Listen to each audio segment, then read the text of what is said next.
Go ahead. Okay, hello and welcome to this week's episode of Lit Service, where we're fans of fiction and purveyors of dodgy writing advice. Today, for introductions, we're going to talk about our favorite villainous qualities. I'm Aaliyah. My favorite villainous quality is general clamminess. When a villain is clammy, it's just weird. Don't sweat around, Aaliyah. Plotting world domination. Clammy villain. My favorite villainous trait is when a villain is melodramatic but pulls it off. So this is very subjective, but at least for me, when it works, I'm a fan. My favorite villainous quality is like a really, really good evil laugh. I feel like you can't go wrong. My favorite villainous quality. Oh, sorry, I'm Kristen, and my favorite. Yeah, this is a disaster. But my favorite villainous quality is when the villain has a close emotional relationship with the protagonist, and so you've got a long history. Dating, preferably, right? Actually, that's great, but no, that wasn't what I was gonna go for. Well, as you can probably... That's a good one. Mm-hmm. Sorry, I'm Ben. My favorite villainous quality is probably... I was going to go with laugh, but Caitlin stole that.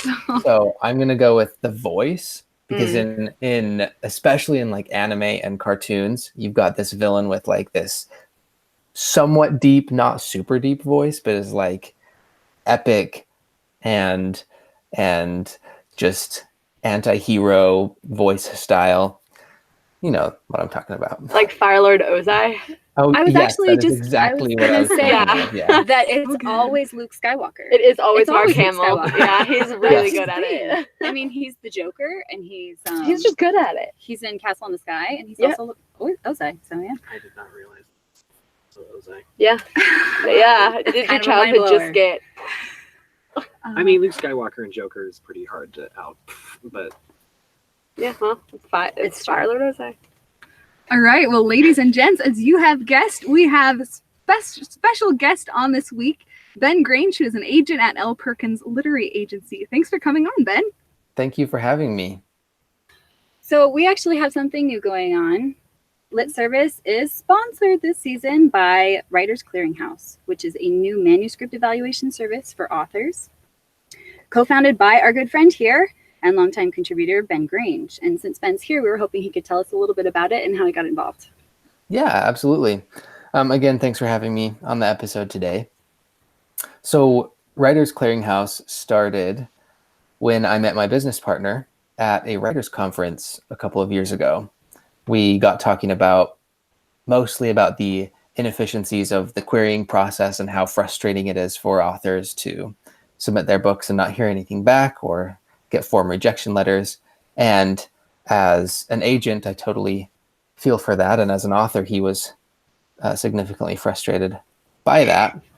So we just chatted about that for several hours. And then we kind of came up with some fun solutions that we could do to, break those boundaries and bridge the gap between authors and agents. And I went home after the writers conference and I emailed him and I said, I have this idea, and if you want to join me, you can. If you don't, I'll just roll with it. But he decided that he wanted to join the endeavor, so we spent the next year and a half creating the website, and we launched and have been working on building our user base for the past couple of months. It looks like such a cool service. Thank you. Oh, excuse me. I mean, I feel like it's like what we're trying to do, because that gap is the reason we started this podcast. We're like, we can't read a whole manuscript on a podcast, but we can at least do a first chapter. And so I feel like this is filling the same, or like a bigger part of the gap. Better. Yeah. So I'm really excited about this service, and I feel like it will be such a great thing for the community. Agreed. Definitely check that out, guys. So today we have an exciting episode. We did an episode last year about antagonists and villains, but ended up spending most of the time talking about what the differences between antagonists and villains were. Okay, not helpful. This time, we want to talk about what makes a good villain, the psychology of villainy, how to make our villain as interesting as the main character, but not more interesting, right? So, real fast then, what annoys us most about villains in current media?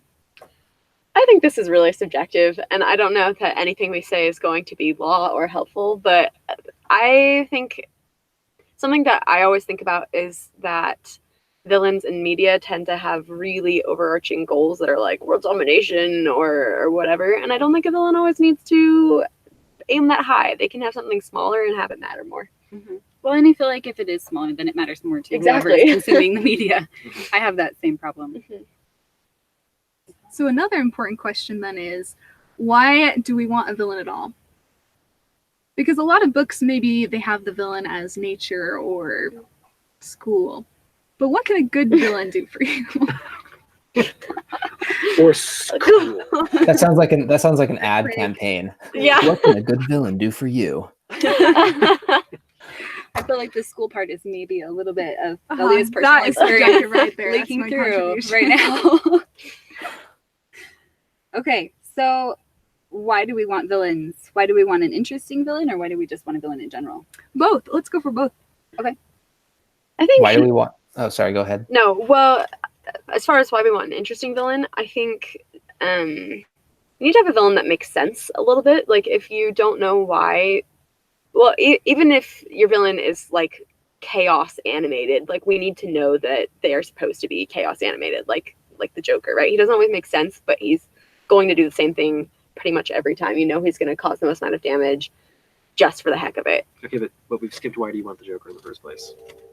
Well, nothing's going to happen if you don't have something pushing against the You have to have some character. sort of Yeah. opposition. I feel like villains are like the ones that actually kill people versus just being like the mean girl who spits in your hair. So, not that I've ever had that happen. Maybe bringing it down. Were you the mean girl? No, Absolutely. actually, funny story that I will not tell right now. Okay. So bringing it back to sort of like the basics of writing a novel, you need conflict, right? You need conflict in order to actually make the story interesting. And villains are a useful way to provide that conflict. Yeah, that's a good point. Every interesting villain presents interesting challenges that your protagonists have to overcome. Mm-hmm. So sort of in the inverse, if your villain is not directly providing conflict for your protagonist, then it's questionably useful as a villain. Right? Yeah. Well, I mean, And what's if the you- purpose? Yeah. Why are you taking up page time for someone who's not directly interacting with the protagonist? And is it, you have to ask yourself, is this character actually the villain Mhm. if it's not providing any significant conflict? Well, and also I feel like sometimes this is where we get plot-heavy books. I'm getting kickback and it's scaring me for some reason. Can you guys hear that? I could, and now I can't. Oh, awesome. Well, so a lot of times if you have a book that feels like it's being controlled by the plot rather than being driven by the characters, it's because the character doesn't actually have a stake in what the villain is doing. And they just Mhm. like randomly stand up and are like, I'm going to stop this because values. And so, and that Yeah. doesn't really, it doesn't really work. No, that presents actually a really interesting dynamic, because the entire purpose of, sorry, I don't want to say the entire purpose, but one of the main functions of a villain is to provide conflict, like we've said. And Caitlin just mentioned stakes. Sorry, was that Caitlin that said that? I'm not actually looking at the video. Yeah. Okay, I assumed it was.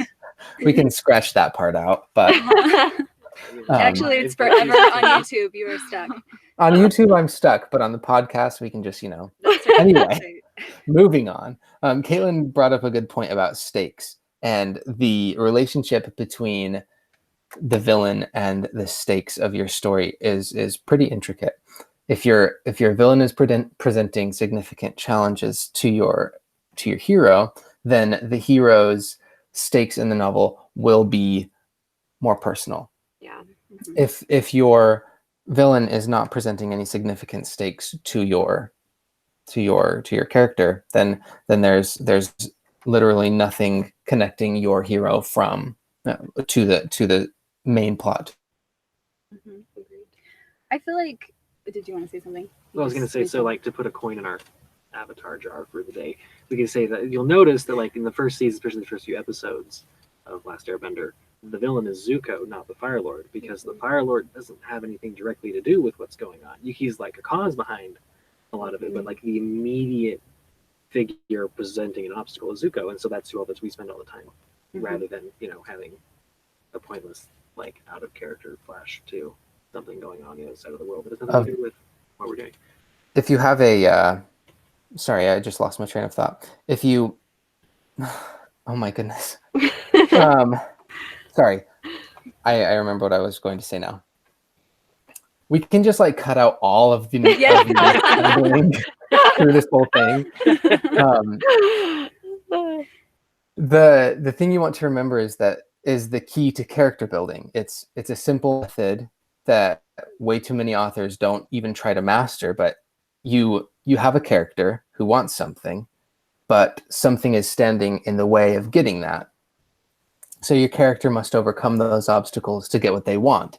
And it's in the details of the obstacles that your characters come to life. So if you do this for your antagonist, then it creates such a beautiful dynamic between the hero and the villain, because you've got your hero overcoming their obstacles and growing as a character and countering the actions of your villain. And you've got your villain, on the other hand, doing exactly the same thing, trying to get what they want and overcoming the obstacles that are put in their place, in their path as well. So you've got a pretty good yin and yang cycle. Did you hit record? Is it this button? It's the big red one. Yeah. Sorry, it's okay. We still have audio, but I wouldn't have isolated microphones. Okay. Yeah, it should be going. Okay. So Right. that brings Sorry up about that. a good question. Oh wait, I wanted to say Right. one more thing. So unless you're going to go to what makes villains interesting. I was going to go to, do they always need to be interesting? Oh, well, I did want to say something else about villains being interesting. And I feel like if we get the feeling as consumers of the media, as readers, that the villain is not just, I think you mentioned something like this a second ago. They're not just being evil because it's the same as the hero. They can't be fighting against this villain because they just are. If the villain has like a real purpose that you can see, that is a bad thing that would happen. Like world domination could be it, but I don't want world domination to be the only reason. It has to be world domination because if they don't dominate the world, they won't have the resources to cure their cancer and live. Yeah. Or like, I was gonna say, what is it about them dominating the world that is so bad? Because you said like world domination is just bad because we assume it's bad. I'm not saying it's not bad, but there's not a lot I of know what depth. Cameron wants to be doing. There's not a huge amount of depth just behind world domination. So if you can actually say like, what is it about them dominating the world that so awful? Like I just read There's usually a reason. Just to actually bring it up. I just read a picture book, and I think Megamind is kind of like the same idea, where you have a villain that wins and is like, wait a second, what do I do now? Yeah, it's making fun of the whole. Yeah, it's making fun of world domination and how it doesn't really make sense. That's something I was just barely thinking about, but from a much older reference with Pinky and the Brain. Yeah. And something I think is that we take ourselves too seriously sometimes, especially myself. I don't really consider humor a lot, but that is also a valid point. When we're discussing, world domination, sometimes that can actually be a humorous endeavor in, a web series or a comic or even a funny middle grade novel or something. Yeah. So don't take yourselves too seriously sometimes.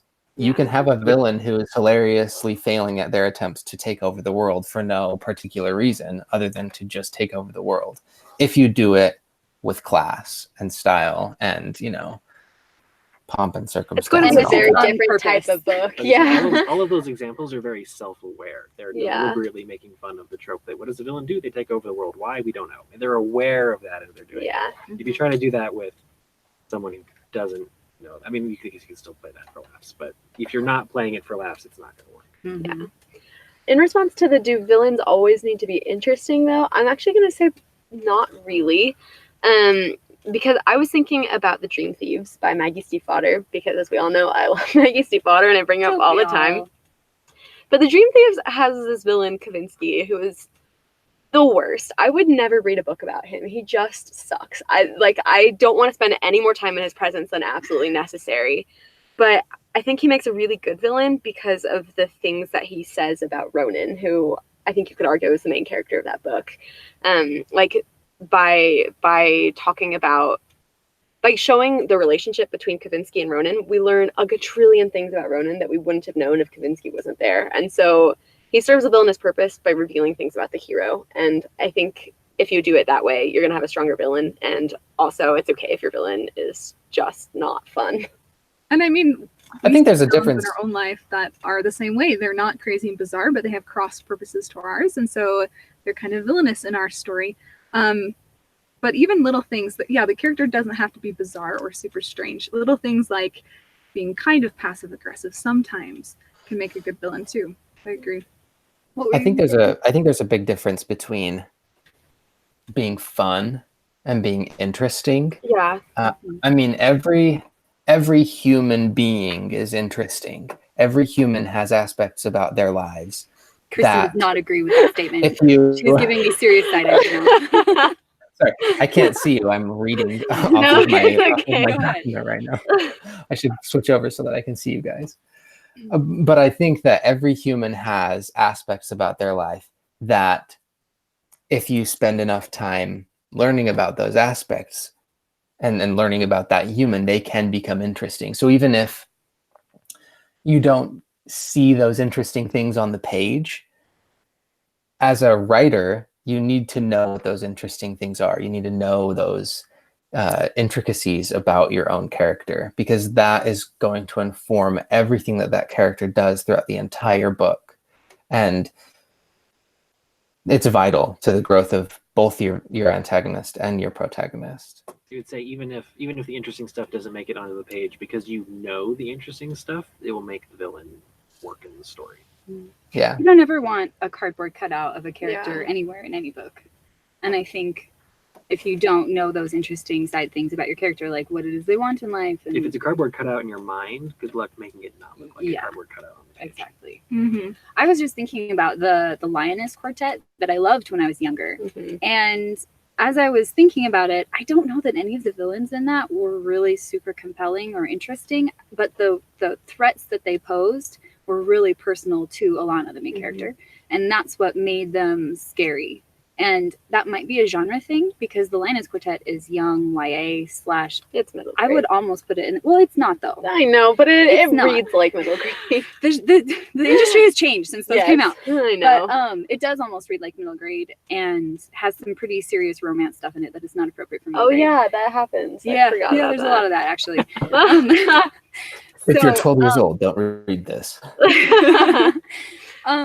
But as I was saying, the villains in that, because they pose threats to people that Alana loves and is going after them and she has to protect them, that's what makes them the story compelling and makes Alana compelling as a protagonist. But I wouldn't say that they have a whole bunch of stuff that's on the page that's really interesting about them in the book. That's a really good point. And so we're basically already talking about this, but how do you go about creating an interesting villain for your story in particular? I just think about the line from Harry Potter with the prophecy, right, about Voldemort and Harry, and it's neither can live while the other survives. I don't think that's necessarily the stakes that have to be there to make the character, your villain, like interesting and worthwhile, but I think we have to know why your villain is at odds with the hero and what's going to happen if one side wins, and what's going to happen if one side loses, and what's keeping them locked in there. That relates to an episode we recorded with Catherine Purdy about Crucibles. Yeah. So go listen to that if you want to hear more about locking your villain and your hero into a box and making them fight it out, cage style. What I was going to say is I think, like, especially with the Voldemort example, one of the things that makes that chosen one prophecy like really pay off in the end is that it turns out that yes, there was a prophecy, but the fact that it's Harry was still Voldemort's choice, right? Like if it was, we kind of gotten by. I was thinking, like, you go back all the way to the first book, you don't know about the prophecy at that point, right? That's only a later reveal. Yeah, so there's no prophecy at that point, and Voldemort only appears in the book when he's directly relevant. But when he appears, there's dramatic, immediate impact on the scene that he's in. So. Well, he killed Harry's parents. Yeah, there's a really big emotional. From the get-go, you can see exactly why at least you can see exactly why Harry would care about Voldemort. Spoiler alert: James and Lily Potter are dead. You find that out like in the first chapter. I know. So what you're saying is it's not just chance. They're not just thrown together accidentally, but they have interactions that go someplace. I'm gonna pull on Aragon which I don't know if we've talked about in a long time. But there's a difference there between, like, you have the exact relationship between where the relationship between Voldemort and Harry is extremely close, even at the beginning of the very first book, even if Harry doesn't know it yet, in comparison to the very Albatorix is the evil Dark Lord, and Aragon kind of just happens to be the person who can maybe fight him. And so, but there's no direct personal link, even through most of the series, which we can stop talking about that, but that is perhaps neither here nor there, but I think the contrast is okay. I think what you guys are talking about is that it can't be a coincidence that the two are thrown together. Yeah. There needs to be motivation and stakes and circumstances that push them together and force them to face each other. And even if it's coincidence, which it sometimes start can as a be, it's coincidence. gotta have some sort of emotional connection. Like, I need to know why it's these two people. I think another thing that can help your villain become more interesting is creating sympathy for that character. Because even if you don't really want this character to, I just hit the microphone, that's awesome. Even if you don't want this character to rule the world, or I don't know, I'm trying to think of something else and blanking. You don't really Win the Hunger Games. Win the Hunger Games, yeah. You don't want Zuko to kill Aang or to take him back to his father. But with Zuko especially, though you could argue he's not really a villain. He's a villain in the first season. He is, He's the for villain sure. of the first season. And even the second season for some of it. Yeah, Kind he's of. villainous. Yeah. There's a lot of sympathy created because you can see why he wants Aang. And so if you can identify on any level with the villain and say, I really wish I could get on your team and I can see why you want this, then that helps readers to be more engaged, I think. This is all just going back to what I said earlier about creating a scenario where your villain wants something and an obstacle is in his or her way to getting that thing. It's the same thing with every single character that you write, whether it's, a minor character that shows up in one chapter and doesn't show up again, or your villain that's with you through the entire series, that they all have to have this amount of development in order to come off the page and be interesting characters. In order to make a good, interesting villain, you have to present that villain with challenges. You have to present that villain with desires. You have to present a dynamic of rising and falling tension throughout your entire story, where your hero and your villain are counteracting each other's actions. And all of those things will blend together to make a truly interesting villain. That is the perfect sum up for this part of the episode. Listen to Ben. He knows what is what. Okay, now we're going to move on to the second portion of the episode, where we will critique as a writing group. A submission. Quick review. This is non-prescriptive. And if you'd like to, we try not to be prescriptive. If you'd like to check out the text of the submission and see all our notes, check out our website, litservicepodcast.wixsite.com/litnation. If you would like a first chapter critique from us, you can find our submission guidelines there. So, a quick summary of this week's submission. A woman becomes empressed by assassinating the Old One, or at least partly, with the goal of making the Empire less oppressive. It doesn't work. The Empress tries to control all her underlings as they vie for power, and then they are attacked by scary space creatures. So there's a lot of excitement. Okay, what are some things we liked? I think the premise is super cool. I mean, you have a queen who's in charge of or an empress who's in charge of these 9 planets with like political intrigue. Planet's and 8. Sorry, excuse me, the planet's 8. And there's all this political intrigue going on, and then she reveals that she can like use this magical power that takes all of like the natural phenomenon of each planet and use it to like kill people. That is so cool. I agree. I thought it was like Game of Thrones in space, and so that was really intriguing. Yeah. One of the cool things about this is a lot of the time you'll see stories start off with a main character that doesn't know anything about their powers, and the whole story is about them learning to develop their powers. And I've always kind of been intrigued about stories that start off with the main character that knows everything about their powers, which was one of the things that drew me to Mistborn when I first read it, was that Kelsier was already this master Mistborn character, could already control all of the metals, and that was kind of One of the cool things that I liked about this was that this main character already had pretty much full control over her abilities.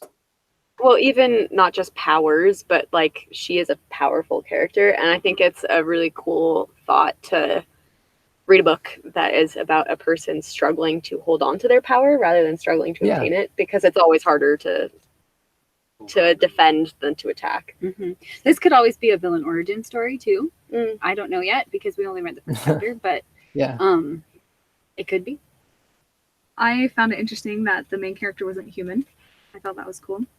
And there's this one really great line where this underling is kind of sassing her and saying, "You have hurt my people," or the old empress hurt my people by doing this and this and this. And then she says, "I think what you mean to say was the devastation she caused my people." So I thought she did a good job of taking ownership of the situation she was in. Mm-hmm.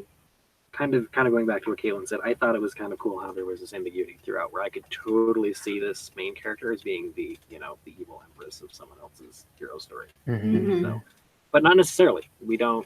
Anyway, we can talk about that in a minute. But. Well, what are some things that could use a second look?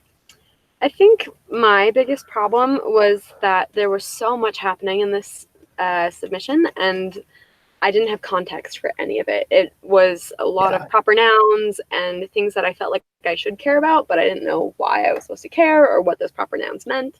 So I just kind of felt like I was drifting through a nebulous cloud of narrative. Yeah. Well, that was, I feel like that goes back just to page 1 for me. Page 1 was, there was a lot going on page 1, and there wasn't a lot to ground us in the story. I mean, there's hardly any sense of place. I don't get any setting. I don't really get any attachment to this world, except for that I know they are on the empirical star, and I know that the weather can vary, and that's all I get on the first page. And then there's a lot of dialogue, and that's it. I don't really get any details about character. I don't really get any intricacies about personality. There's nothing really to ground me, and there's a lot going on and nothing to keep me going. And so, I mean, as a reader, as an agent reading through this manuscript, that is what would cause me to stop reading, is all of that put together on the first page. I would not continue reading after that. We get a lot of like social hierarchy information, but very, very little grounding detail for what is physically there in the moment and what it means to who's there. Yeah. Well, and even with the social hierarchy, we get lots of like clues, but we don't ever see the full picture. I feel like this is actually something that I see a lot in newer writers, where they're like, I want them to be excited to find out what's happening, but then they choose the wrong things to make a mystery. And so I was guilty of that for sure. I think everybody's had their moment of doing that. And I feel like the things that propel a reader forward are wanting to see what happens next. They know what's at stake for the character.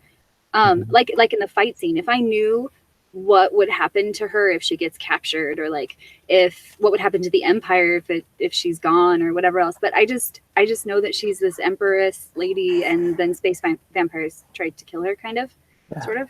I think that's what happened. It's really hard to latch on to anything in here that makes me want to keep reading. I think at the root of all of the issues that I had, and it sounds like that everybody else is having, is that the story is very passive. There's a lot of telling paragraphs and not a lot of showing sentences. That the author kind of struggles to really depict a scene.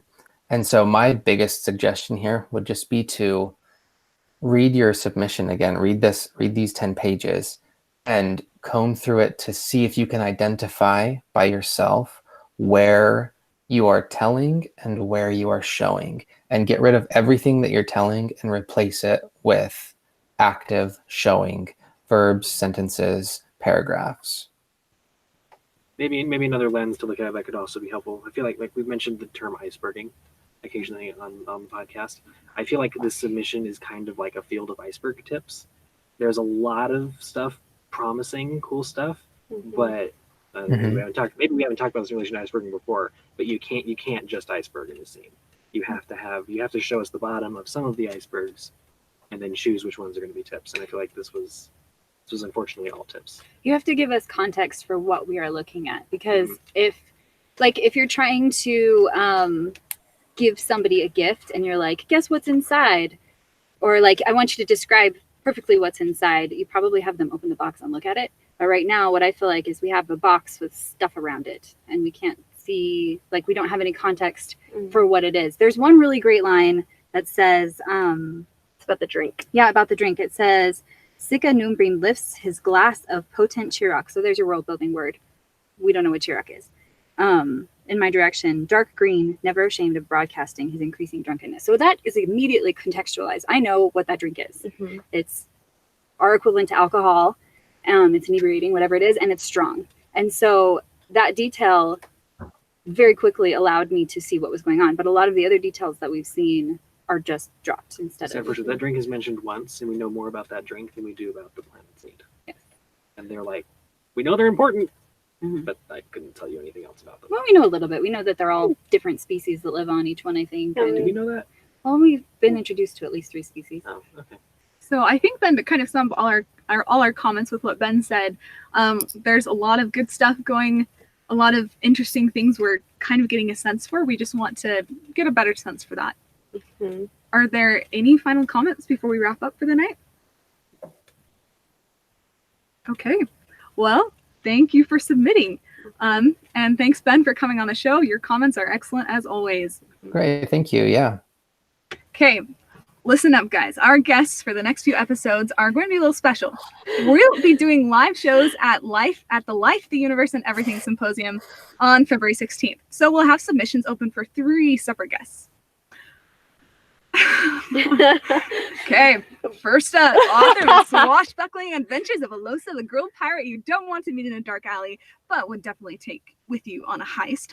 Daughter of the Pirate Queen and daughter of the Siren Queen, Trisha Levenseller. You were close.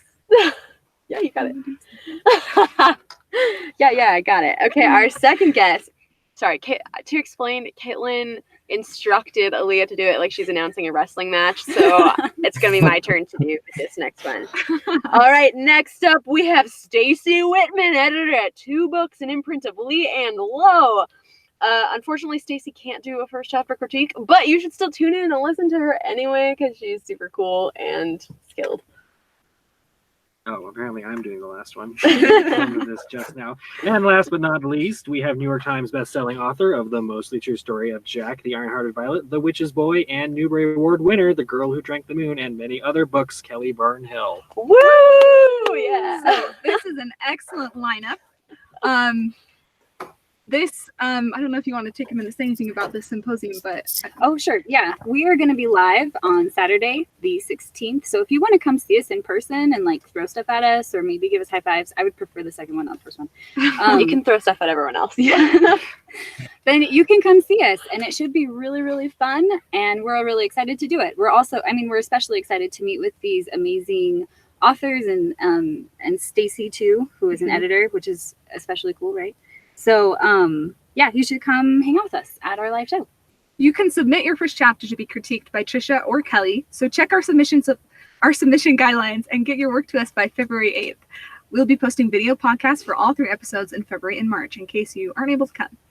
Remember, you can watch the live feed of this recording on YouTube, or you can listen wherever you get your podcasts. Don't forget to subscribe and leave us ratings, reviews, and comments. It helps others to find the show. If you like us, please share the show with your friends. If you want to ask us questions or tell us we're awesome, you can find us on Twitter at LitService or on Facebook and Instagram at LitServicePodcast, or you can email us at litservicepodcast@gmail.com. LitService is brought to you by Writers Clearinghouse. Writers Clearinghouse empowers authors and agents by providing low-cost professional evaluations of entire manuscripts that tell you exactly where your manuscript stands and what you can do to improve it. To learn more, visit www.writersch.com. Listeners of LitService will receive 20% off an evaluation by using the code LitService20 at purchase. For LitService, thanks for listening, and we'll see you in 2 weeks. Yay! You did so good. I'm gonna. Good work.